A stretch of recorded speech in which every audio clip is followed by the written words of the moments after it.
Hi hello ಎಲ್ಲ 10ನೇ ತರಗತಿ ವಿದ್ಯಾರ್ಥಿಗಳಿಗೂ ನನ್ನ ನಮಸ್ಕಾರಗಳು. ನೋಡಿ, ಕನ್ನಡ ಬ್ಲೂ ಪ್ರಿಂಟ್ನ ಡಿಸ್ಕಸ್ ಮಾಡಿದ್ವಿ.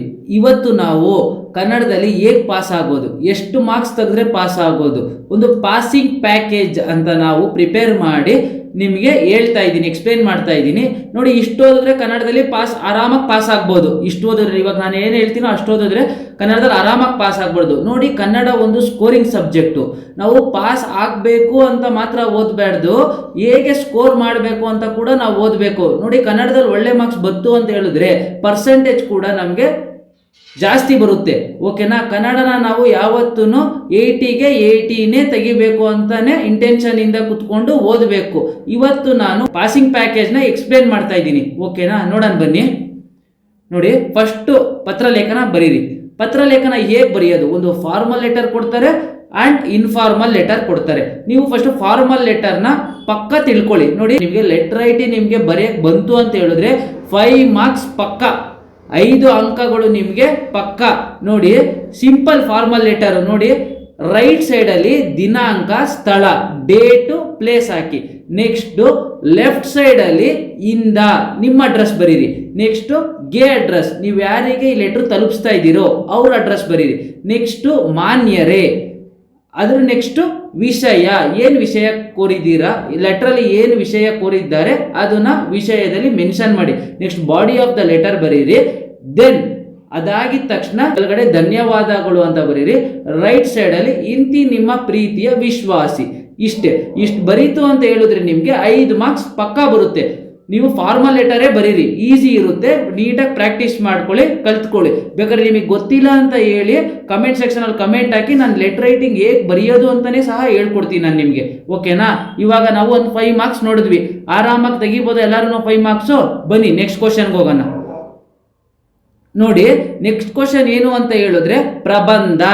ನೋಡಿ, ನೀಟಾಗಿ ಪ್ರಬಂಧ ಬರೀತೀರಾ, 5 ಮಾರ್ಕ್ಸ್ ಬಂದೇ ಬಿಡ್ತು. ಪತ್ರಕ್ಕೆ 5 ಮಾರ್ಕ್ಸು, ಪ್ರಬಂಧಕ್ಕೆ 5 ಮಾರ್ಕ್ಸು, 10 ಮಾರ್ಕ್ಸ್ ನಮ್ಮ ಸ್ಕೋರ್ ಆಗೇ ಹೋಯ್ತು. ಇವಾಗ ಪಾಸಿಂಗ್ ಮಾರ್ಕ್ಸ್ ಎಷ್ಟು ಬೇಕಾಗಿರೋದು? ನಮಗೆ 13 ಬೇಕಾಗಿರೋದು ಪಾಸಿಂಗ್ ಮಾರ್ಕ್ಸು. ಇವಾಗ ಪತ್ರಲೇಖನ ನೋಡಿದ್ರಿ 5 ಮಾರ್ಕ್ಸ್ ಬಂತು, ಪ್ರಬಂಧ ನೋಡಿದ್ರಿ 5 ಮಾರ್ಕ್ಸ್. ಪ್ರಬಂಧ ಹೇಗೆ ಬರೆಯೋದು? ನೋಡಿ, ಪ್ರಬಂಧ ಬಂದಿದೆ ಅಂತ ಹೇಳಿದ ತಕ್ಷಣ ಸುಮ್ಮನೆ ನೀವು ಸ್ಟೋರಿ ಬರ್ಕೊಂಡು ಹೋಗೋದಲ್ಲ, ಅಂತಾನೆ ಒಂದು ಫಾರ್ಮಾಲಿಟೀಸ್ ಇದೆ. ಒಂದು ಪ್ರಬಂಧ ಬರೆಯುವುದು ಹೇಗೆ ಅಂತ ನೋಡಿ. ಪ್ರಬಂಧ ಹೇಗೆ ಬರೀತೀರಾ ಅಂತ ಹೇಳಿದ್ರೆ ಫಸ್ಟ್ ಒಂದು ಕೋಟ್ ಹಾಕಿ, ಒಂದು ಬ್ಯೂಟಿಫುಲ್ ಕೋಟ್ ಹಾಕಿ. ಫಾರ್ ಎಕ್ಸಾಂಪಲ್ ಪ್ರಕೃತಿ ಬಗ್ಗೆ ಕೇಳಿದ್ರು, ಅದಕ್ಕೊಂದು ಬ್ಯೂಟಿಫುಲ್ ಕೋಟ್ ಹಾಕಿ. ಕೋಟ್ ಹಾಕುದ್ರ ನೆಕ್ಸ್ಟ್ ಇಂಟ್ರಡಕ್ಷನ್ ಬರೀರಿ. ಸಂಬಂಧಪಟ್ಟಾಗ ಏನು ಇಂಟ್ರಡಕ್ಷನ್, ಆ ಇಂಟ್ರಡಕ್ಷನ್ ಬರೀರಿ. Next body of the letter ಬರೀರಿ. ಅದ್ರ ನೆಕ್ಸ್ಟ್ ಕನ್ಕ್ಲೂಷನ್ ಬರೀರಿ. ಈ ಸ್ಟೆಪ್ಸ್ ಅಲ್ಲಿ ನಿಮಗೆ ಬರೆದ್ರಿ ಅಂತ ಹೇಳಿದ್ರೆ 5 ಮಾರ್ಕ್ಸ್ ಸಿಗೋದ್ರಲ್ಲಿ ನಿಮಗೆ ಡೌಟೇ ಇಲ್ಲ. 5 ಕೊಡ್ತಾರೆ ನಿಮಗೆ. ಓಕೆನಾ? ಈ ತರ ಸ್ಟ್ರಕ್ಚರ್ ಅಲ್ಲೇ ಬರೀಬೇಕು ನೀವು. ಫಸ್ಟ್ ಕೋಟ್ ಹಾಕಿ, ಬ್ಯೂಟಿಫುಲ್ ಕೋಟ್ ಹಾಕಿ, ನೆಕ್ಸ್ಟ್ ಇಂಟ್ರಡಕ್ಷನ್ ಬರೀರಿ, ಅದ್ರ ನೆಕ್ಸ್ಟ್ ಬಾಡಿ ಬರೀರಿ, ಅದ್ರ ನೆಕ್ಸ್ಟ್ ಕನ್ಕ್ಲೂಷನ್ ಕೊಡ್ರಿ.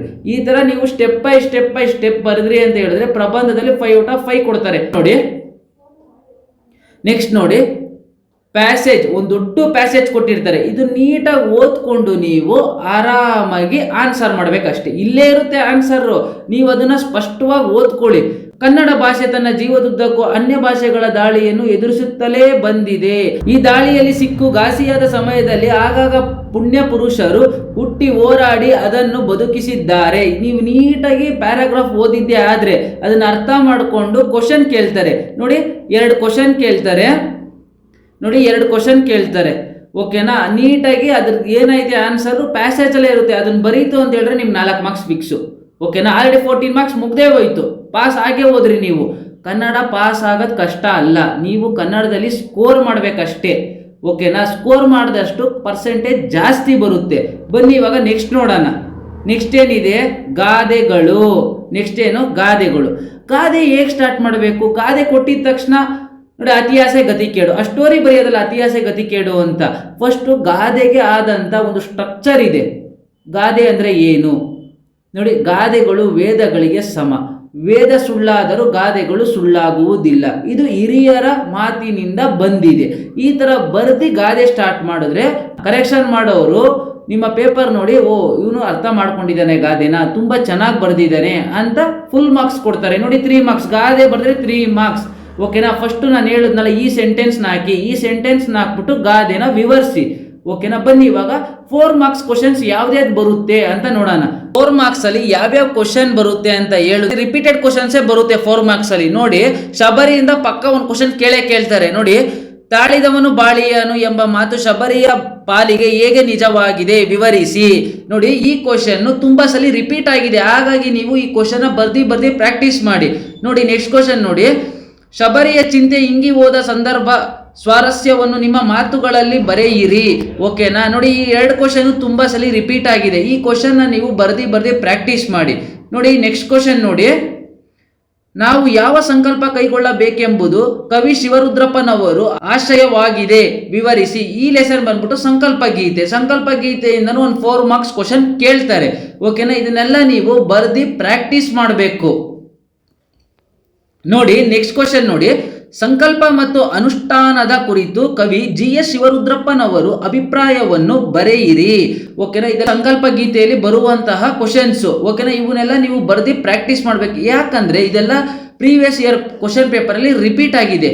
ಓಕೆನಾ. ನೆಕ್ಸ್ಟ್ ನೋಡಿ, ನಂಬಿ ಕೆಟ್ಟವರಿಲ್ಲ ಎಂಬ ಮಾತು ಶಬರಿಯ ಪಾಲಿಗೆ ಹೇಗೆ ನಿಜವಾಗಿದೆ. ನಾನು ಇಲ್ಲಿ ಏನೇನು ಕೊಟ್ಟಿದ್ದೀನೋ ಕ್ವಶನ್ಸ್ ನೀವು ಬರ್ದಿ ಪ್ರಾಕ್ಟೀಸ್ ಮಾಡ್ರಿ, ಇದೆಲ್ಲ ಇಂಪಾರ್ಟೆಂಟ್ ಕ್ವಶನ್ಸ್. ನೆಕ್ಸ್ಟ್ ನೋಡಿ, ಶಬರಿಯ ಚಿಂತೆ ಇಂಗಿ ಹೋದ ಸಂದರ್ಭದ ಸಾರಸ್ಯವನ್ನು ವಿವರಿಸಿ. ಇದು ರಿಪೀಟೆಡ್ ಕ್ವಶನ್, ಅಲ್ಲೇ ನೋಡಿದಿರಿ ನೀವು. ನೆಕ್ಸ್ಟ್ ಕ್ವಶನ್ ನೋಡಿ, ಲವನು ಯಜ್ಞಶ್ವರವನ್ನು ಕಟ್ಟಲು ಕಾರಣವೇನು ಅಂತ ಕ್ವಶನ್ ಕೇಳಿದರೆ ಇದು ವೀರಲವ ಚಾಪ್ಟರ್ ಬರುತ್ತೆ.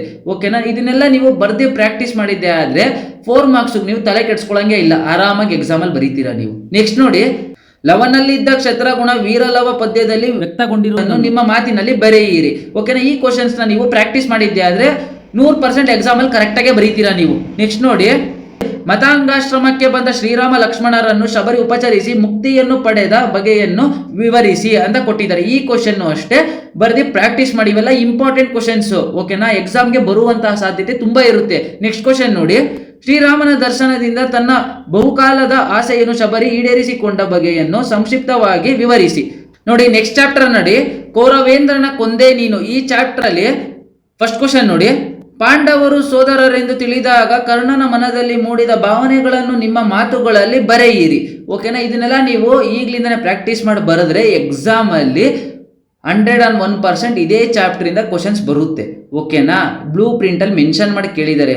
ಕೌರವೇಂದ್ರನ ಕೊಂದೆ ನೀನು ಈ ಚಾಪ್ಟರ್ ಇಂದ 1 ಕ್ವಶನ್ ಬರುತ್ತೆ, ಶಬರಿ ಚಾಪ್ಟರ್ ಇಂದ 1 ಕ್ವಶನ್ ಬರುತ್ತೆ, ಸಂಕಲ್ಪ ಗೀತೆಯಿಂದ 1 ಚಾಪ್ಟರ್ ಬರುತ್ತೆ, ವೀರಲವ ಚಾಪ್ಟರ್ ಇಂದ 1 ಕ್ವಶನ್ ಬರುತ್ತೆ. ಅದಕ್ಕಾಗಿ ನೀವು ಈ ಕ್ವಶನ್ಸ್ನೆಲ್ಲ ಪ್ರಾಕ್ಟೀಸ್ ಮಾಡಿದ್ರೆ ಆರಾಮಾಗಿ ಎಕ್ಸಾಮ್ ಅಲ್ಲಿ ಚೆನ್ನಾಗಿ ಬರೀಬಹುದು.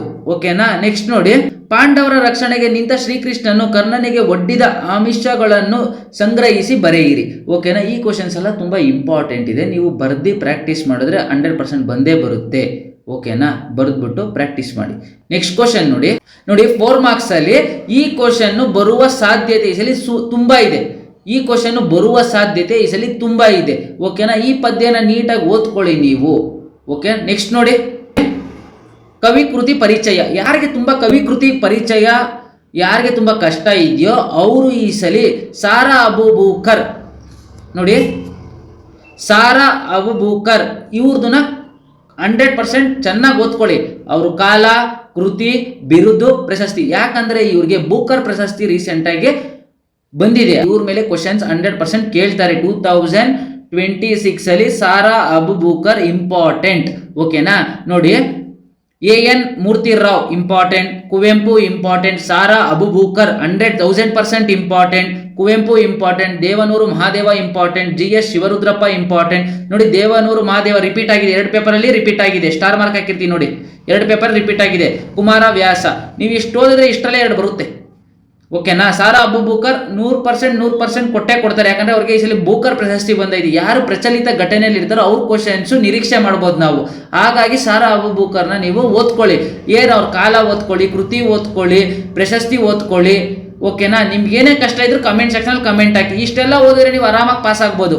ಪಾಸ್ ಹಾಕೋದು ಇಂಪಾರ್ಟೆಂಟ್ ಅಲ್ಲ, ಕನ್ನಡದಲ್ಲಿ ಸ್ಕೋರ್ ಮಾಡೋದು ಹೇಗೆ, ನಾನು ಸ್ಕೋರ್ ಮಾಡೋದು ಹೇಗೆ ಅಂತಾನು ತಿಳಿಸ್ಕೊಡ್ತೀನಿ. ನೀವು ಕಮೆಂಟ್ ಸೆಕ್ಷನ್ ಅಲ್ಲಿ ಕಮೆಂಟ್ ಹಾಕಿ, ನೆಕ್ಸ್ಟ್ ಕ್ಲಾಸ್ ಅದನ್ನೇ ಮಾಡ್ತೀನಿ. ಓಕೆನಾ. ಯಾರ್ಯಾರು ಈ ಸಲ 10th ಎಕ್ಸಾಮ್ ಓದ್ತಾ ಇದ್ದೀರೋ, ಪ್ರಿಪೇರ್ ಆಗ್ತಾ ಇದ್ದೀರೋ ಅವ್ರಿಗೆ ತುಂಬಾನೇ ಯೂಸ್ ಆಗುತ್ತೆ. ಮಿಸ್ ಮಾಡದೆ ಎಲ್ಲರಿಗೂ ಕಳಿಸಿ. ಹಾಗೆ ನಮ್ಮ ಚಾನಲ್ನ ಸಬ್ಸ್ಕ್ರೈಬ್ ಮಾಡ್ರಿ, ಶೇರ್ ಮಾಡ್ರಿ ಎಲ್ಲರಿಗೂ. ಕಾರ್ತಿಕ್ ನಾಗರಾಜು ಕಡೆಯಿಂದ ಧನ್ಯವಾದಗಳು.